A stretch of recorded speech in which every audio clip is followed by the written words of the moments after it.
Sabe aquela sensação? Horas e horas de estudo, pilhas e livros, e aí no dia da prova, dá aquele branco? É uma frustração que muita gente que se prepara para concursos conhece bem. Mas e se o problema não for o quanto se estuda, mas o como se estuda? Vamos entender por que tanto esforço pode estar indo para o ralo e qual é a verdadeira chave para virar esse jogo. A grande questão é essa, né? Por que aqueles métodos que, sei lá, talvez até funcionaram na escola ou na faculdade, parecem não dar certo quando o desafio é um concurso público? Muita gente começa a estudar do único jeito que aprendeu, mas existe uma falha gigante nessa abordagem, principalmente para um projeto de tão longo prazo. E aqui está o pulo do gato. Uma prova de colégio testa o que foi visto naquele bimestre. Já um concurso, bom, um concurso exige que o conhecimento de hoje esteja fresquinho na memória daqui a um ano, talvez até mais. A memória de curto prazo simplesmente não dá conta do recado. A estratégia tem que ser outra. Então, onde é que está o erro? Ele geralmente se esconde num hábito muito comum, quase um vício, que é essa dependência dos métodos de estudo passivos. Sabe, são aquelas técnicas que parecem super confortáveis, familiares, mas que na real são incrivelmente ruins para reter informação por muito tempo. Se identificou com algum desses? Ler e reler o mesmo capítulo de novo, fazer aqueles resumos super coloridos, maratonar videoaulas como se fosse série. Essas são as ferramentas padrão que o sistema de ensino sempre mostrou pra gente. Elas dão uma sensação de produtividade, mas a pergunta que fica é, será que elas estão construindo conhecimento sólido de verdade? E aqui vem a verdade, que pode ser meio dura. Métodos passivos não constroem memória de longo prazo. O que eles criam é uma certa familiaridade com o conteúdo. Só que familiaridade não é a mesma coisa que domínio. E na hora da prova, só estar familiarizado com o assunto não vai ser suficiente. Ok, mas por que a gente continua usando métodos que não funcionam tão bem assim? A resposta está numa armadilha mental muito sutil, a chamada ilusão do aprendizado. É quando o nosso cérebro confunde o simples fato de reconhecer um material com um entendimento profundo de verdade.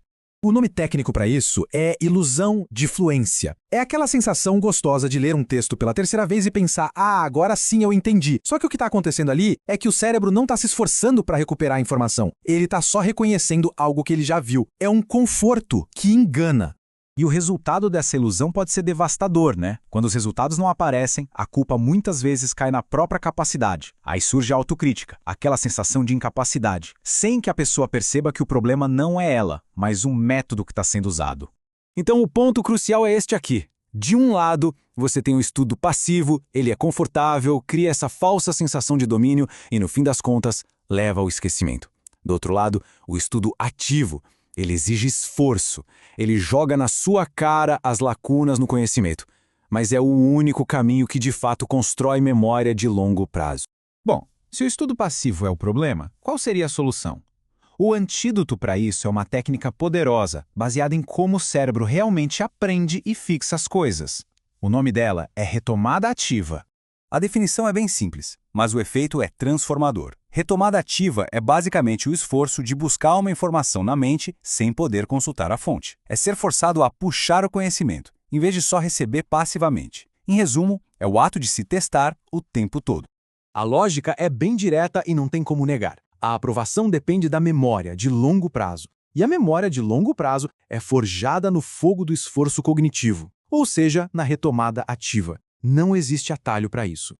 E essa imagem aqui ilustra um ponto fundamental. A retomada ativa vai sim expor os erros, vai mostrar o que ainda não foi aprendido. E isso, acredite, não é um sinal de fracasso. Muito pelo contrário, cada erro que aparece é uma oportunidade, um marcador de atenção que fala para o seu cérebro. Ei, isso aqui é importante, grava isso. Isso tudo nos leva ao maior desafio, que é a mudança de mentalidade.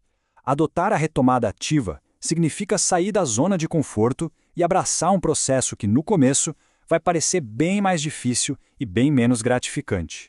E é preciso ser bem honesto sobre essa experiência. A sensação inicial pode ser de dificuldade, de frustração, pode até surgir aquele sentimento de que não se está aprendendo nada, justamente porque o cérebro está sendo forçado a trabalhar de verdade, em vez de só passear pelo conteúdo. Mas o mais importante é continue. Essa sensação de não estar aprendendo é que é a verdadeira ilusão. O desconforto é o sinal de que a mágica está acontecendo, de que as conexões neurais estão sendo fortalecidas. É o sinal do aprendizado real. Isso leva a uma reflexão muito poderosa. Pensa só, Quantos sonhos foram deixados para trás porque as pessoas não perceberam que o problema nunca foi a capacidade delas, mas sim a ferramenta? A mudança de método pode ser a diferença entre o fracasso contínuo e a tão sonhada aprovação. É assim, a questão final é esta.